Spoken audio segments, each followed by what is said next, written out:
आज हमारे साथ हैं एक ऐसी अदाकारा जो जब भी पर्दे पर आती हैं हर किसी की दिलों की धड़कनें बढ़ जाती हैं और इस बार धड़कनों को बढ़ाने के साथ साथ वो ढेर सारी विशेस भी पूरी करने वाली हैं। हम बात कर रहे हैं माधुरी दीक्षित की, जिनकी पहली मराठी फिल्म रिलीज होने वाली है। साथ ही one of the most talented actors हमारे साथ हैं सुमित राघवन और इस फिल्म के डायरेक्टर तेजस देवस्कर। सबसे पहले माधुरी आपसे जानना चाहेंगे ये बकेट लिस्ट में क्या क्या है और इस फिल्म में किसकी विशेस जो है आप पूरी करने में लगी हैं? एक हाउसवाइफ की कहानी है जहाँ पे वो अपनी ज़िंदगी में खुश है, ऐसा नहीं कि दुखी है, खुश है अपने बच्चों में, अपने हस्बैंड में, अपने इन लॉज में, सबके लिए कुछ ना कुछ करती रहती है। लेकिन कहीं ना कहीं वो खुद को भूल गई है, अपने आप को भूल गई है और उसके ज़िंदगी में ऐसा हादसा होता है जहाँ उसको बकेट लिस्ट मिलती है इस लड़की की और वो चाहती है कि वो खुद उस बकेट लिस्ट को कंप्लीट करे। और जब वो बकेट लिस्ट कंप्लीट करने जाती है और जो उसकी जर्नी होती है वहाँ से, वो बहुत इंटरेस्टिंग है और आपके चेहरे पे एक हंसी रहेगी जब वो ये सब चीज़ें ट्राई कर रही हैं। लेकिन उसमें वो अपने आप को फिर डिस्कवर कर लेती है इनमें, और जो उसके इर्द गिर्द सब फैमिली है उसकी, उनका भी नज़रिया बदल जाता है उसे देखने का। माधुरी, आप बहुत ही पॉपुलर महाराष्ट्रियन फेस हैं और हर जगह मतलब महाराष्ट्र को आप रिप्रेजेंट भी करती हैं। आप चाहती तो करियर की शुरुआत में ही मराठी फिल्म कर लेती, लेकिन इतने सालों के बाद डेब्यू करने का कैसे आपने सोचा? मतलब क्या चीज़ थी जो कि आपको जिसने प्रवोक किया? वेल, करियर के बिगनिंग में मुझे मराठी फिल्म तो कोई ऑफ़र नहीं हुई थी, मुझे हिंदी फिल्मों में ही ऑफ़र मिली थी और वहीं से मैंने शुरुआत की। अब रिसेंटली फिल्में ऑफ़र हो रही थी मुझे और उसमें मुझे ये सब्जेक्ट बहुत अच्छा लगा, क्योंकि मुझे ऐसा लगा बहुत रिलेटेबल है ये सब्जेक्ट। हर कोई जो ऑडियंस में होगा वो हर कैरेक्टर के साथ आइडेंटिफाई करेगा इस फिल्म में, और इसीलिए ये फिल्म मैंने की। आपने जो है कैसे कन्विंस किया? क्या माधुरी आपकी पहली चॉइस थी, और अगर थी तो मतलब उनको लाना बहुत ही मुश्किल होगा आपके लिए, तो ये कैसे हो पाया? चॉइस तो एक ही थी, पहली आखिरी ऐसा कुछ था नहीं, एक ही चॉइस थी। और हमारे लिए ये सबसे इम्पोर्टेंट था कि हम लोग उन तक पहुँचे और उन तक हमारी जो कहानी है वो हम उनके सामने रखें, और उसके बाद तो फिर अगर उनको पसंद आएगी तो करेगी, ये हम लोगों ने सोचा था और शुक्र है कि वैसा हुआ। सो मुझे लगा कि कहानी पे जो हमने काम किया है वो ज़्यादा यहाँ पे मायने रखता है, और वही शायद उनके लिए भी मायने रखता था, इसीलिए उन्होंने कहानी को पढ़ने के बाद हमें कहा कि मैं काम करने के लिए रेडी हूँ। सुमित, आप पहली बार काम कर रहे हैं माधुरी के साथ, हर कोई जो है उन्हें फॉलो करता है, कई लोगों की क्रश है वो जी। आप कितना फॉलो करते थे उन्हें पहले? बिल्कुल बिल्कुल, बहुत सारी फिल्में, सारी की सारी तो नहीं कहूँगा, लेकिन बहुत सारी फिल्में देखी हैं माधुरी की, और अक्सर मतलब ये कभी ऐसा ख्वाब में नहीं आया था कि काम करूँगा, लेकिन जी हाँ, इस फिल्म की वजह से ये एक मेरी एक विश ज़रूर पूरी हो गई है कि उनके साथ काम करने का अवसर मिला। अच्छा, फिल्म में तो आप जो है विशेस काफ़ी पूरी करें, लेकिन अगर रियल लाइफ की बात करें तो आप तीनों की ऐसी कौन सी विश है आपके बकेट लिस्ट में जो कि आप पूरा करना चाहते हैं? बिकॉज एक्टर्स हैं, कई चीज़ें हैं जो उनके लिए पॉसिबल नहीं हो पाती हैं, तो ऐसा कुछ है आपकी लाइफ में? तो मेरी लिस्ट तो चेंज होती रहती है, क्योंकि जैसे एक चीज़ टिक हो जाती है एक और मैं ऐड कर देती हूँ उसमें। तो जब मैंने मराठी फिल्म की एज एन एक्टर तो मुझे ऐसा लगा कि एज अ प्रोड्यूसर, क्योंकि मैंने एज एन एक्टर जब शुरुआत की इस इंडस्ट्री में तो हिंदी फिल्मों से की, तो मैंने सोचा कि जब मैं एज अ प्रोड्यूसर शुरुआत करूँगी तो मैं मराठी फिल्म से करूँगी।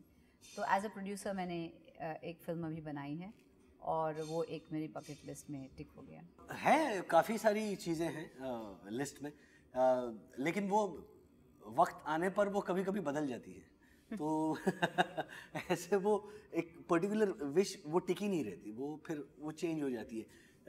मेरे ख्याल से यही है ज़िंदगी, तो बस विशेस होनी चाहिए, ये बहुत ज़रूरी है।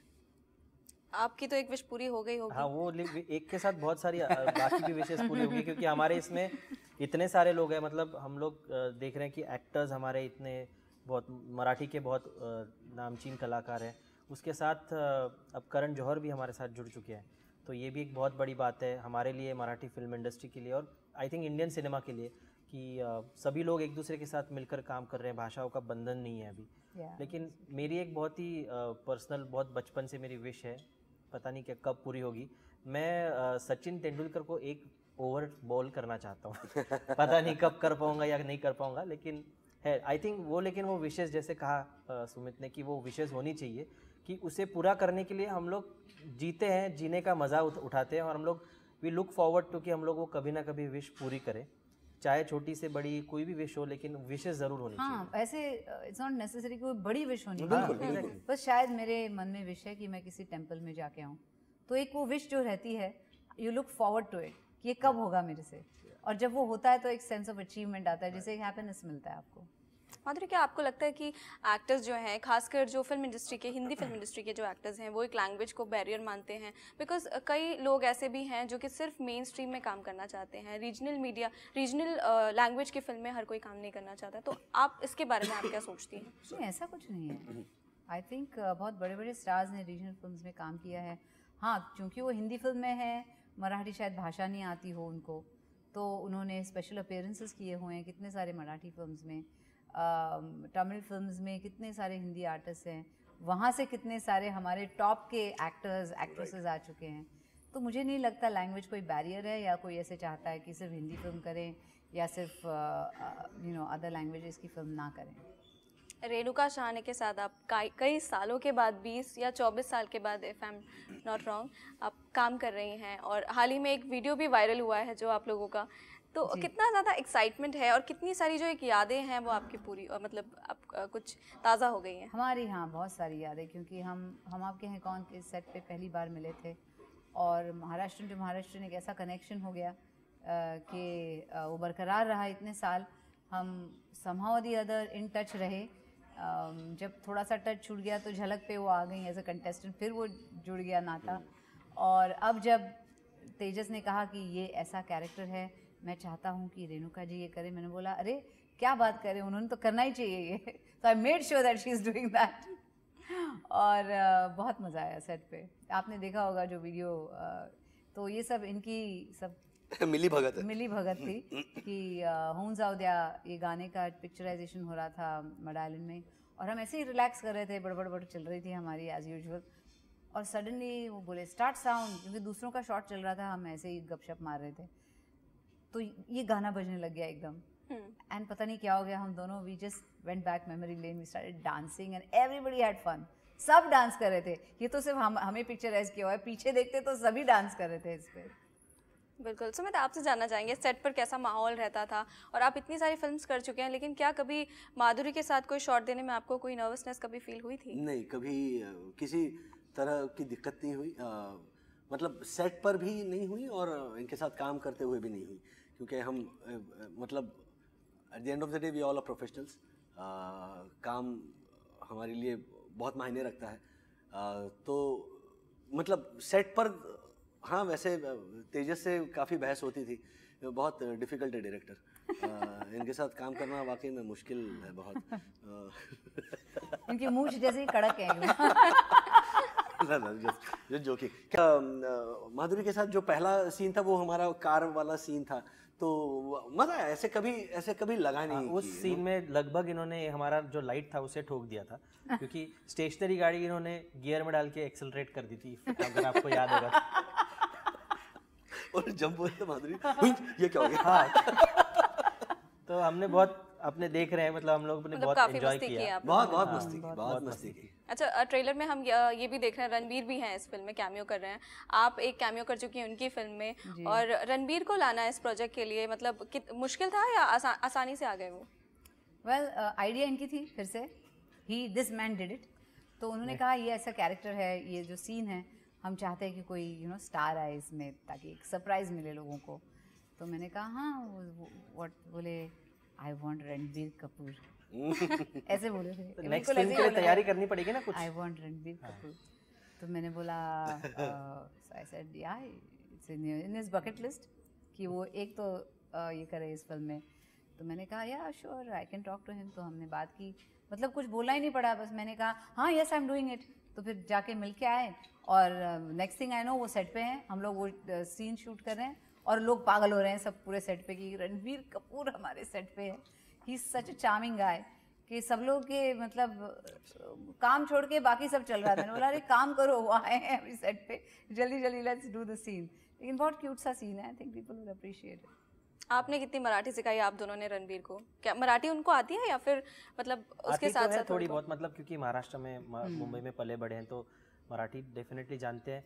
अब हालांकि बोल नहीं सकते, लेकिन वो समझते हैं क्या एंड सबसे Like, अच्छी he बात talks also a little bit. हाँ, लेकिन थोड़ा सीन बहुत। की रिक्वायरमेंट हाँ, थी कि वो हिंदी में ही बात करें हाँ, वो खुद रणबीर कपूर प्ले कर रहे थे तो वो मराठी बोलने का ज़्यादा कुछ था नहीं उसमें, लेकिन जब वो डबिंग के लिए आए थे तब उन्होंने कहा कि मैं ये मराठी में बोल सकता हूँ, मैं ऐसे कर सकता हूँ, तो उनका एंथुजियाज्म भी दिख रहा था। एंड वो बहुत बड़ी बात है कि एक सीन के लिए मैंने जबकि उनको कहा था कि हम आपका यहीं पे वाइल्ड डबिंग कर लेंगे, तो उसने कहा नहीं, मैं डबिंग के लिए आऊँगा, आप एडिट के बाद बुलाइए। तो I think it's a big gesture कि उनको अपने काम छोटा काम था लेकिन उसे भी वो ठीक ढंग से करना चाहते हैं, बहुत बड़ी बात है। बिल्कुल माधुरी, आप हर तरह की फिल्म जो है कर रही हैं, एक तरफ कॉमेडी, एक तरफ सीरियस, फिर इमोशनल, आपकी टोटल धमाल आ रही है, कलंक आ रही है, मल्टी स्टारर, तो किस तरह की एक्साइटमेंट है फिल्म को लेकर और क्या कुछ देखती हैं एक प्रोजेक्ट को चूज़ करते वक्त? बहुत कुछ देखती हूँ। जैसे टोटल धमाल में मैं, अनिल जी और इंदु जी बहुत सालों बाद फिर आने वाले हैं बेटा के बाद। अनिल जी के साथ मैं लास्ट फिल्म मेरी पुकार थी, उसके बाद हम ये फिल्म करने वाले हैं। फिल्म भी टोटल धमाल ही है और मुझे लगता है बकेट लिस्ट और कलंक, इसके बीच में जब मैं ये फिल्म करूँगी तो बहुत मज़ा आएगा क्योंकि उसके बाद फिर एक सीरियस फिल्म करनी है।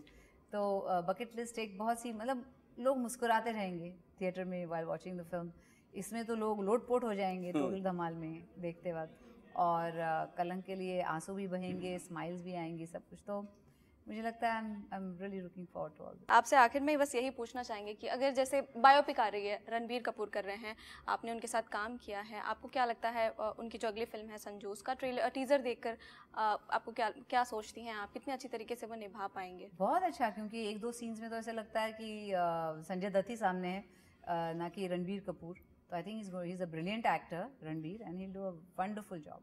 कभी आप आप बेस्ट पर विशेस आर विद हिम। कभी आप पर अगर बायोपिक बनी तो किस एक्ट्रेस को आप नहीं, प्ले अभी करते? बहुत टाइम है मेरी बायोपिक बनने में, बहुत कुछ करना है उससे पहले, मेरी बहुत इतनी लंबी बकेट लिस्ट है। वो जब पूरी होगी तो थोड़ा और ऐड हो जाएगा, तो पता नहीं कब बनेगी।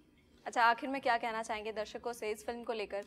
कितना कुछ जो है, उन्हें क्या क्या चीज़ें, अलग अलग इमोशंस देखने को मिलेगा? हमारे डायरेक्टर बताएंगे क्या क्या देखने को मिलेगा। इस फिल्म में आपको कॉमेडी भी है, ट्रेजेडी भी है, ड्रामा भी है। बस यही है। और इसके साथ में कई सारे बहुत बेहतरीन कलाकार हैं, बहुत बेहतरीन एक्टर्स हैं। हमारा म्यूज़िक जो है वो ऑलरेडी वायरल हो चुका है, लोग पसंद कर रहे हैं, तो म्यूज़िक भी देखने मिलेगा। इनफैक्ट ये पैकेज है कि आप बचपन से लेके तो 55 तक आप सबको ये दिखा सकते हैं। उससे भी ऊपर, उससे भी ऊपर, लिमिट of मत course। करो। हाँ नहीं, लिमिट नहीं कर रहे हम लोग, हाँ, बट एक जस्ट मुहावरा है। बट अच्छा। हाँ, कि छोटे बच्चे से लेके तो बूढ़े आदमी तक हर कोई भी जेंडर, कोई भी कास्ट, क्रीड, उससे कोई मतलब नहीं है। हर कोई और लैंग्वेज भी, जिन्हें मराठी भी नहीं आती उन्हें भी तो समझ में आएगी, क्योंकि बहुत सरल मराठी है, बहुत कठिन मराठी यूज़ नहीं किया है, जैसे बोली भाषा है वैसे है। तो मुझे लगता है लोगों को इजीली समझ में आ जाएगा। इमोशंस तो जब अगर इमोशन समझ में आ गए तो डायलॉग भी समझ में आएगा। आपको आती है मराठी? हो, मला मराठी येते. अरे मग मराठीत विचारा ना प्रश्न दोन. माझा चॅनल हिंदी आहे. Okay, thank you very much. Thank you so much, और हम भी यही विश करेंगे कि आपकी फिल्म जो है ब्लॉकबस्टर